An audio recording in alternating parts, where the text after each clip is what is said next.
ویسے تو یہ دانا پانی کے اختیار کی بات ہے، لیکن اگر خان کی مدد شامل حال نہ ہوتی تو جیکی ہندوستان ہی رہ جاتا۔ اس بھگدڑ میں لوگ مال و اسباب تو کیا، حویش و اقارب تک کو بھول گئے۔ بھلا ٹھائے ٹھائے دگتی بندوقوں میں بیچارے احسان کی طوطی ایسی آواز کہاں پہنچتی جو کسی فوجی کی توجہ سے الجھ کر احسان کی بہتی ہوئی آنکھیں اور ناک دکھا سکتی۔ جب خان نے کیپٹن حق نواز سے ہاتھ باندھ کر کہا کہ یہ اس چھوٹے سے پلے کے لیے جان دے دے گا مگر اسے اپنے ساتھ ضرور لے جائے گا، تو کیپٹن صاحب نے اسے جھٹلانے کے لیے طنزاً یہ مسکرا کر کہا ابھی ٹیسٹ کیے لیتے ہیں، اور پھر انہوں نے ٹرک کا انجن چلا کر پورے زور سے ایکسیلیٹر دبا دیا۔ ایک ہلڑ مچا اور کندھوں پر چڑھے ہوئے والدین اور اولادیں ٹپکے کے آمبوں کی طرح زمین پر آ رہے اور انہیں اٹھانے والے ٹرک کی طرح ایسے لپکے گویا کسی نے آدمیوں کی باڑ ماری ہو۔ احسان کا چہرہ ایک دم ہلدی کی طرح زرد ہو گیا اور وہ بھی اس طرف بھاگا، لیکن اس نے جیکی کو بغل سے گرایا نہیں۔ کیپٹن پیار سے ہنسا، انجن بند ہو گیا اور سب پھر اپنے اپنے آم چننے لگے۔ احسان کے گال اوپر کو ہلے اور ان بھیگے ہوئے پھولوں سے جیسے دو شہابی تتلیاں آ کر چپک گئیں۔ کیپٹن نے ٹرک سے اتر کر اسے جیکی سمیت گود میں اٹھا لیا۔ فوجیوں کے ذہن پر جب رحم و کرم کے بادل چھاتے ہیں تو نوازش ہائے بے جا کی بارش چھاجوں برسنے لگتی ہے۔ اپنے بیٹے کی یہ عزت دیکھ کر اس کے ابا آگے بڑھے اور بولے، یہ آپ نے کیا کیا کہ اسے گود میں اٹھا لیا؟ ہمیشہ ڈرٹی رہتا ہے، کتوں سے کھیلتا ہے۔ اور پھر احسان سے مخاطب ہو کر بولے، اترو بیٹا، انکل کی وردی خراب ہو جائے گی۔ کوئی مذائقہ نہیں، کیپٹن نے کہا، یہ ہمارا دوست ہے، دوست ہونا۔ احسان نے کوئی جواب نہ دیا تو اس کے ابا نے کہا، اگر مستورات ابھی سے ٹرک میں بیٹھ جائیں۔ ضرور ضرور، کیپٹن نے احسان کو ٹرک میں اتارتے ہوئے کہا اور پاس کھڑے ہوئے سپاہیوں کو ان کا سامان لانے کے لیے بھیج دیا۔ جب کانوائے تیار ہو گیا تو کیپٹن بجائے آگے بیٹھنے کے پیچھے چلا آیا اور احسان کو ٹرنک سے اٹھا کر اس کے ابا جی کے ساتھ بیٹھ گیا۔ دور دور تک آگ ہی آگ دکھائی دیتی تھی اور اس کے پیچھے مرنے والوں کا شور و گل۔ ایسے لگتا تھا جیسے آسمانوں پر جہنم مکمل ہو چکا ہو اور اب زمین پر اس کا سنگ بنیاد رکھا جا رہا ہو۔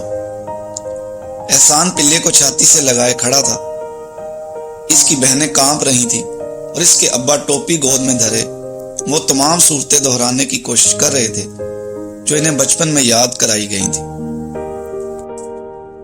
گڈی بغیر آواز کے روئے جا رہی تھی اور ٹینم اپنے بوٹ ہاتھوں میں پکڑے امی کی گود میں چھپی ہوئی تھی۔ خان ابا جی کے پاؤں میں بیٹھا ایک دیہاتی سے کلمہ پڑھنے کی تلقین کر رہا تھا۔ جب ٹرک چلا اور احسان نے بیٹھنے کے لیے ادھر ادھر دیکھا تو کیپٹن نے کہا، اب بیٹھ نہیں سکتے، آپ کو پلہ لے جانے کا جرمانہ ادا کرنا ہوگا۔ احسان کو یہ جرمانہ بہت پسند آیا۔ اس نے خوش ہو کر خان کی طرف دیکھا اور پھر جیکی کے نتنوں پر پھونکے مارنے لگا۔ اس میں کیا وصف ہے؟ کیپٹن نے پلے کو چھو کر پوچھا۔ جی یہ جیکی ہے۔ جیکی تو ہے، پر اس کی صفت کیا ہے؟ جی یہ بھونکتا ہے، سبھی کتے بھونکتے ہیں۔ میں پوچھتا ہوں تم نے اس کے بجائے کوئی اور کتا کیوں نہ پال لیا؟ یہ دیکھیے، احسان نے آگے بڑھ کر کہا، اس کے 20 ناخن ہیں، دوسرے کتوں کے صرف 18 ہوتے ہیں، 5 آگے اور 4 پیچھے۔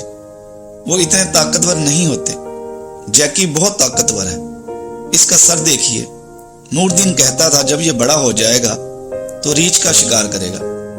20 ناخنوں والے کتے اپنے پنجے ریچھ کی آنکھوں میں گاڑ کر اس کی تھوتنی چبا جاتے ہیں۔ باجی ہنسی تو اس کی امی نے کہا، مجھے اس کی یہی باتیں زہر لگتی ہیں، صدقے کروں اس جیکی کو، یہ کمبخت تو اس کے لیے سڑی ہو گیا۔ جب اڑمٹانڈا قریب آ گیا تو احسان ذرا جھکا، لیکن اس نے جیکی کو یوں ہی چھوڑنا مناسب نہ سمجھا۔ اسے کیپٹن صاحب کی طرف بڑھا کر بولا، ذرا اسے پکڑیے۔ کیوں؟ مجھے پاؤں کھجانا ہے، بڑے زور کی کھجلی ہو رہی ہے۔ کیپٹن صاحب نے پی کیپ اپنی گود سے اٹھا کر احسان کے سر پر ڈال دی اور جیکی کو اپنی گود میں بٹھا لیا۔ جب وہ پاؤں کھجا کر اٹھا تو ٹینم ننھے سے کپتان کو دیکھ کر بہت خوش ہوئی۔ ہاتھ میں پکڑے ہوئے بوٹ پھینک کر بولی، سانو بھائی تم نے یہ ٹوپ کہاں سے لیا؟ مگر اس نے کوئی جواب نہ دیا کیونکہ یہ وزاداری کے منافی تھا۔ پھر حق نواز نے جیکی لٹا کر اس کے مالک کو اپنی گود میں بٹھا لیا۔ راستہ میں احسان نے اسے بتایا کہ اس کے ابا جان دلی میں سپریڈنٹ تھے اور ان دنوں وہ باجی اور آپی کی شادی کرنے میانی آئے ہوئے تھے جو فسادات کی وجہ سے رک گئی۔ ان دونوں کے منگیتروں میں سے وہ آپی کے منگیتر کو زیادہ پسند کرتا تھا کیونکہ ایک دفعہ انہوں نے جیکی کو گود میں اٹھا لیا تھا اور ویسے بھی وہ ہر کتے سے بہت پیار کرتے تھے۔ اس کے علاوہ نسیم بھائی یوں تو اس کے ماموں ذات تھے پر اسے اپنے بھائیوں سے بھی زیادہ عزیز تھے کیونکہ وہ جب دفتر سے لوٹتے جیکی کو تالی پیٹ کر اور سیٹی بجا کر پاس بلاتے۔ اکثر اوقات وہ پوری ٹافی جیکی کے آگے ڈال دیا کرتے اور سب سے بڑی بات یہ کہ ایک دفعہ انہوں نے اپنی اینک جیکی کو منہ میں دبائے دیکھ کر صرف رومال کا ایک گولا مارا تھا۔ بھلا یہ بھی کوئی سزا تھی؟ احسان کا دل چاہا کہ کاش نسیم بھائی اس دن ٹرک میں ہوتے تاکہ وہ انہیں کیپٹن صاحب سے ملا سکتا۔ اور جب امی جان کا ذکر آیا تو احسان نے گفتگو ذرا آہستہ کر دی کیونکہ ان کا رویہ جیکی کے متعلق کچھ اچھا نہ تھا۔ امی کی طبیعت میں ایک عجیب قسم کا طلبمند تھا۔ کبھی تو جیکی کو وہ خود راتب ڈالتی اور کبھی مارے ٹھوکروں کے بے حال کر دیتی۔ ہر وہ گالی جو اس کو دی جاتی احسان کے دل میں تیر کی طرح اترتی اور تپے ہوئے لوہے کی طرح پھول کر جیسے پانی میں ڈوب جاتی۔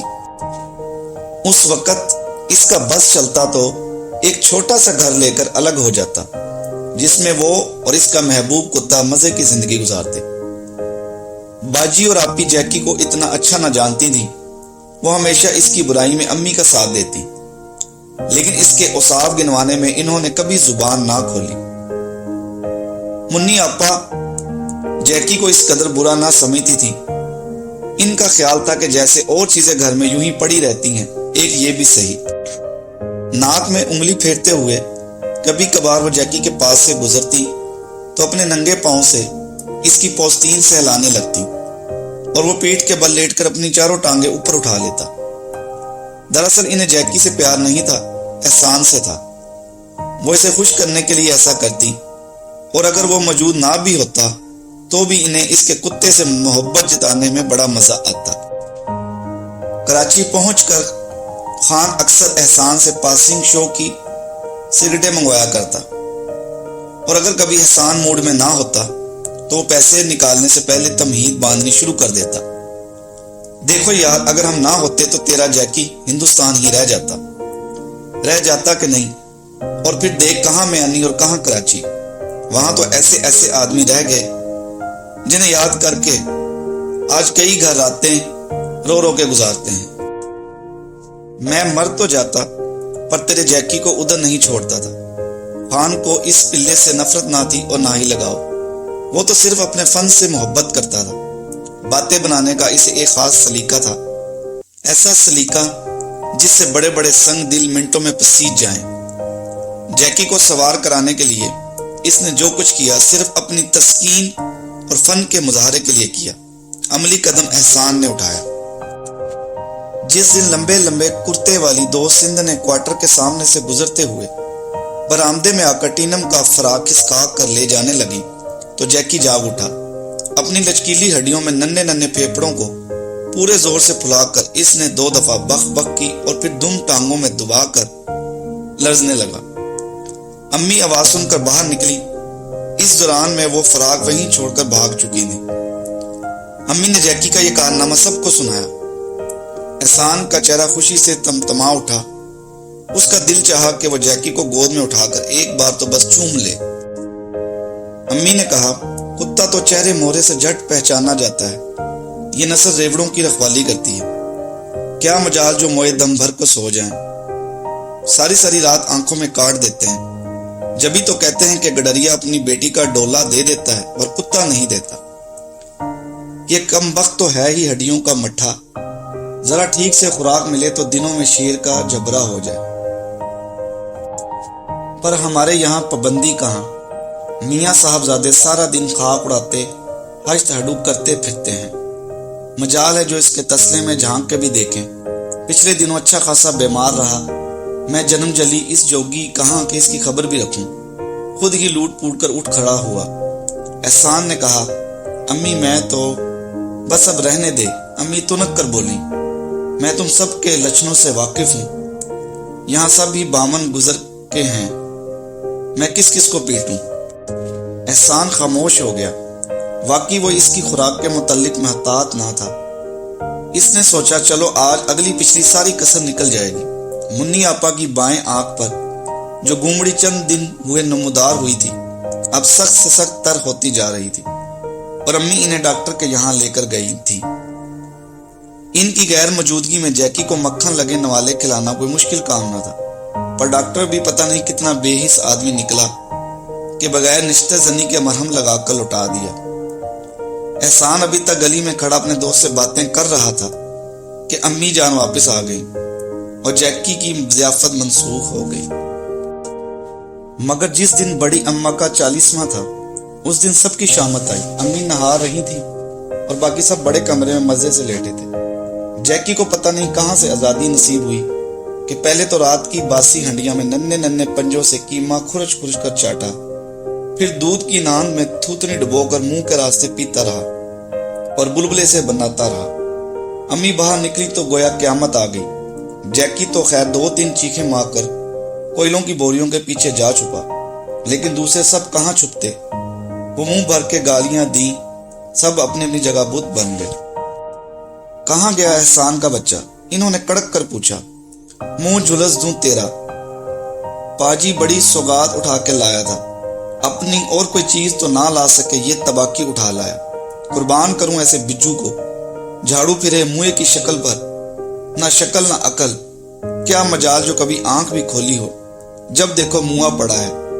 اور یہ سب اسی حرام زادے خان کی کرتوت ہے، بڑھ بڑھ کے باتیں بناتا تھا، پتہ نہیں کیا حرام حلال کھاتے ہیں سارا دن۔ میں پوچھتی ہوں حرام ہی کھانا تھا تو منہ فرنگیوں سے حکومت ہی کیوں لے لی تھی؟ آج یہاں یا تو جیکی رہا یا میں۔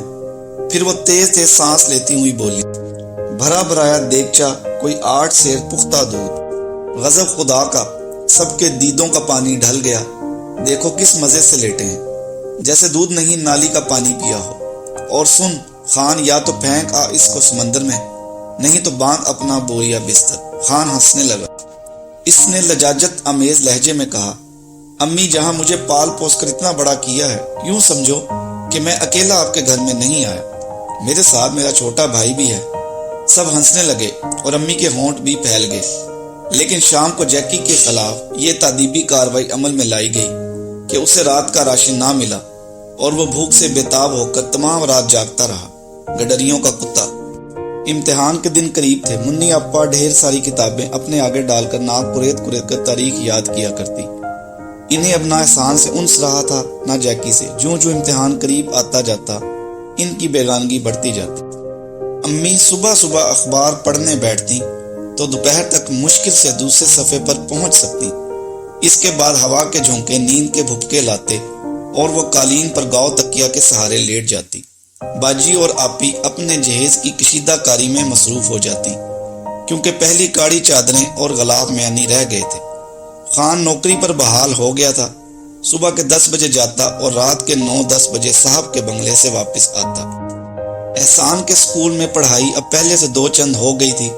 مشرقی پنجاب میں اتنا سارا وقت ضائع کر دینے کا تریاق، انہوں نے یہی سوچا کہ کراچی میں تعلیم کے اوقات بڑھا دیے جائیں۔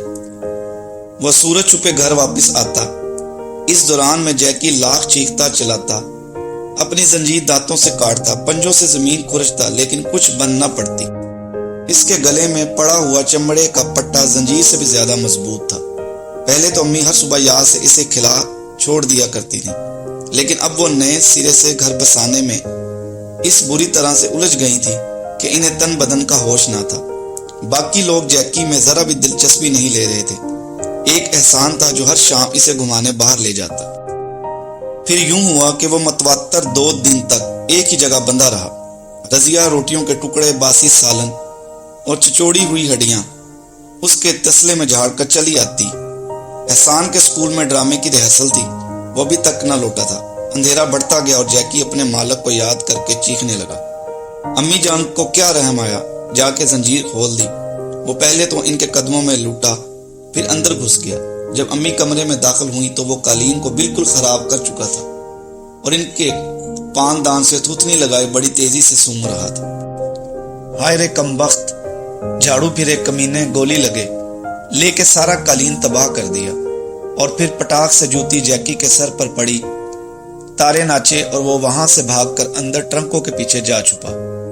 امی کا غصہ تیز سے تیز تر ہوتا گیا اور احسان سے لے کر اس کے ابا جی تک کو ایک ہی سانس میں اتنے کوسنے ملے کہ سب کا منہ اتر گیا۔ احسان گالیوں کا یہ تمار دیکھ کر سہما سہما اندر داخل ہوا تو امی نے چھٹتے ہی تھپڑوں کی بوچھاڑ کر دی۔ وہ ٹھہرا اسکول کا لڑکا ہر بار خالی دیتا رہا۔ جب اس کی امی عاجز آ گئیں تو کان سے پکڑ کر بولی، اب فیصلہ کر، اسی گھر میں رہے گا یا کہیں اور جائے گا؟ سوچ لے جلدی، اٹھا لے بستہ اور لے جا اپنے اس ہوتے سوتے کو بھی، یا تو چھوڑا اسے یہاں سے بہت دور، یا پھر کوئی اور امی ابا تلاش کر لے۔ ہمارے یہاں تیرے لیے کچھ نہیں۔ احسان اسی طرح خاموش کھڑا رہا۔ وہ امی کی اس چڑھی ہوئی آندھی سے اچھی طرح واقف تھا، لیکن جب خان اندر داخل ہوا اور اسے بھی ایسی ہی سلواتیں سننا پڑی تو وہ سیخ پا ہو گیا۔ آج شام اس کی ہیڈ کلرک سے جھڑپ ہو گئی تھی اور وہ کچھ کھا کے سو رہنے کی سوچ رہا تھا، اور مرے پہ سو درے یہ کہ امی نے آتے ہی لتے لیے کہ برہم ہو گیا۔ پھر پٹھان کا پوت، گھڑی میں اولیا گھڑی میں بھوت، سائیکل باہر نکال کر جیکی کو ٹرنکوں والی کوٹری میں جا دبوچا۔ وہ چلایا تو اس کا گلا دبا کے، خان ہے احسان نہیں۔ ذرا دیر تک تو سائیکل کے پھٹ پٹاتے مڈگاڑ کی آواز آتی رہی، اس کے بعد معدوم ہو گئی۔ منی آپا نے کتابوں سے نگاہ اٹھا کر پوچھا، امی سچ مچ پھینک آئے گا کیا؟ تو امی بھنا کر بولی، کون سی سوغات تھی، ایسا بھی کیا گڈریوں کا کتا تھا؟ پر امی نہیں پھینک کے آتا، وہ کوئی سرفراز تھوڑی ہے، یوں ہی گھوم گھام کے آ جائے گا۔ اور دیکھ احسان کے بچے، اب اگر تو نے اس کا خیال نہ رکھا تو سچ مچ پھینکوا دوں گی گندے نالے میں۔ احسان خاموش بیٹھا تھا، اسے ڈر لگ رہا تھا کہ کہیں سچ مچ خان پھینک ہی نہ آئے، لیکن خان اتنا بیوقوف تھوڑی تھا، ہندوستان سے اٹھا کر یہاں اس لیے تو نہ لایا تھا کہ کراچی پہنچ کر پھینک دے۔ آدھ گھنٹہ بعد خان واپس آ گیا، اس کا سانس پھلا ہوا تھا اور چہرہ غصے سے لال انگارا۔ احسان نے اسے خالی ہاتھ اندر آتے دیکھ کر کہا، سچ مچ چھوڑا ہے خان، سچ مچ مجھ سے یہ روز روز کی کل کل برداشت نہیں ہوتی۔ امی کو تو ہر بات میں میرا ہی قصور نظر آتا ہے۔ بھلا جیکی سے میرا کیا تعلق؟ یہی نہ کہ اسے فوجیوں کی منت خوشامد کر کے ٹرک میں سوار کرا لیا تھا۔ ایک دفتر والے جینے نہیں دیتے، دوسرے گھر بھی عذاب بن گیا ہے۔ آخر پھر وہ خود ہی رک گیا۔ باجی نے کہا، شرم نہیں آتی؟ ایک کھاتے ہو دوسرے غراتے ہو، پتہ ہے کب سے یہاں پڑے ہو؟ شرم کہاں؟ آپ ہی روکھی ہو کر بولی، ہر روز دفتر سے جوتے کھا کر آتا ہے اور یہاں سب پر روب گھانٹتا ہے۔ منی آپا نے حیرت سے آنکھیں پھاڑ کر پوچھا، واقعی پھینکا ہے خان؟ ہاں، خان نے قاتلانہ اعتراف کیا۔ احسان پہلے تو پھسک پھسک رویا، پھر اونچے اونچے چلانے لگا، خان کا بچہ، الو کا پٹھا، تیرا کیا لیتا تھا؟ میرا جیکی تھا، نہ مجھے گالیاں ملی تھی، آیا بڑا موتبر، ذرا سے بچے کو، ذرا سے جیکی کو بتا کہاں پھینکا ہے، کہاں چھوڑا ہے میرا جیکی؟ مر جائے اللہ کر کے خان کا بچہ، بول کہاں چھوڑا ہے، بول، میں ابھی تلاش کر کے لاؤں گا، بتا بھی۔ ہوتھی مارکیٹ، خان نے گردن جھکائے جواب دیا۔ ہوتھی مارکیٹ؟ ہاں، کہاں ہے ہوتھی مارکیٹ؟ لارنس روڈ کے سرے پر۔ احسان قالین کے کونے پر بیٹھ کر اپنی چپلی کا فیتا باندھنے لگا۔ اس کی آنکھیں برس رہی تھیں، ہونٹ بلک رہے تھے، ہر سانس کئی جھٹکوں سے اندر داخل ہوتا، اس کی ناک بہہ رہی تھی اور وہ غم و غصہ سے کانپ رہا تھا۔ جب وہ چپلی پہن کر اٹھ کھڑا ہوا تو امی نے کہا، کہاں جائے گا اس وقت؟ دیوانی ماں کا ہفتی بیٹا، صبح خود ہی آ جائے گا پھر آ کر، یہ کتے آپ ہی آ جایا کرتے ہیں، پگلا کہیں گا۔ احسان یہ سن کر بڑی کربناک آواز سے رونے لگا۔ سب دم بخود کھڑے تھے۔ خان پاؤں کے انگوٹھے سے فرش کریدنے لگا۔ توقیر بھائی نے کہا، لاؤ ہم بھی چلتے ہیں اس کی تلاش میں۔ احسان خوش ہو گیا کتنے اچھے ہیں توقیر بھائی۔ واقعی سارے خاندان میں ایک توقیر بھائی ہی تو ہیں، ورنہ دوسرے تو سارے ایسے ہی گویا بلیک مارکیٹ سے خریدے ہوئے بھائی ہوں۔ احسان کی بے تابی کا تماشا دیکھ کر وہ پتلون پہننے لگے اور خان کے کندھے پر ہاتھ رکھ کر بولے، کہاں ہے ہوتی مارکیٹ؟ لارنس روڈ کے سرے پر، لیکن وہ تو جونا مارکیٹ ہے، اس سے ذرا ارے۔ اچھا، انہوں نے کوٹ پہنتے ہوئے کہا۔ آؤ بھائی احسان، 2 منٹ ہی کا تو راستہ ہے، لیکن راستہ 2 منٹ کا نہ تھا۔ سائیکل کا مڈگارڈ پھر پھٹپھٹایا اور اس کی آواز دور ہوتی گئی۔ بھائی جان، یہ خان بڑا ظالم ہے، سارے خان ایسے ہوتے ہیں۔ لیکن توقیر بھائی، اسے ترس نہ آیا؟ وہاں جا کر جب اس نے جیکی کو زمین پر چھوڑا ہوگا تو وہ اس کے پیچھے بھاگا تو ضرور ہوگا۔ ضرور۔ اس کے 20 ناخن تھے توقیر بھائی، اور اس کا سر اتنا بڑا تھا۔ احسان نے ہاتھ پھیلا کر کہا، اب پتہ نہیں بیچارہ کہاں ہوگا۔ بھائی جان، اس نے آج تک ٹرین نہ دیکھی تھی، وہ میانی میں پیدا ہوا اور اب تک وہیں رہا۔ مجھے ڈر ہے کہ کہیں وہ ٹرین کے نیچے نہ آ گیا ہو۔ یہاں کے ڈرائیور چلاتے بھی تو آندھی کی طرح ہیں۔ جیکی ضرور اسی کے نیچے آ گیا ہے، وہ اسے دیکھنے کے لیے آگے بڑھا ہوگا۔ لیکن توقیر بھائی، ہوتی مارکیٹ کہاں ہے؟ وہاں اور بھی بڑے بڑے کتے ہوں گے۔ آوارہ کتے پٹے والے کتے کو مار دیا کرتے ہیں، مار دیتے ہیں نا، ان کی دشمنی ہوتی ہے نا۔ پر یہ خان بڑا ظالم ہے۔ مزہ تو جب تھا جیکی بڑا ہو جاتا، پھر یہ اسے پھینک کے آتا۔ پھر اس نے پلٹ کر توقیر بھائی کو دیکھا جو مزے سے سگریٹ پی رہے تھے۔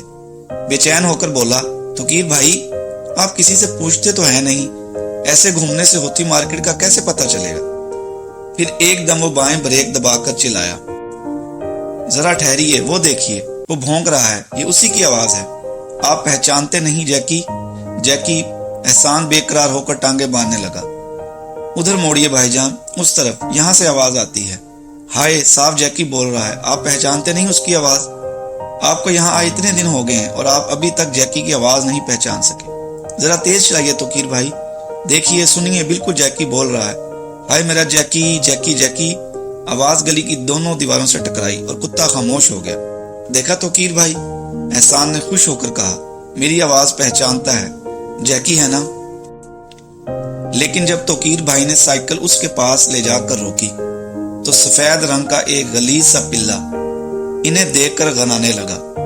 سائیکل سے اتر کر احسان نے کہا، بالکل ویسی آواز نکال رہا تھا اور مایوس ہو کر آہستہ آہستہ چلنے لگا۔ گلی کے موڑ پر دودھ کا گرم گرم گلاس اٹھائے ایک آدمی سے اس نے پوچھا، ہوتی مارکیٹ کہاں ہے؟ تو اس نے نفی میں سر ہلا دیا۔ احسان پھر خاموش ہو کر چلنے لگا۔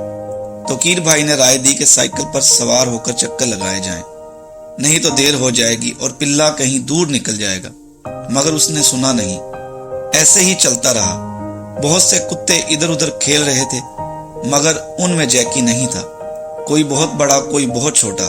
جیکی کے جسم کا ایک بھی کتا نہ تھا۔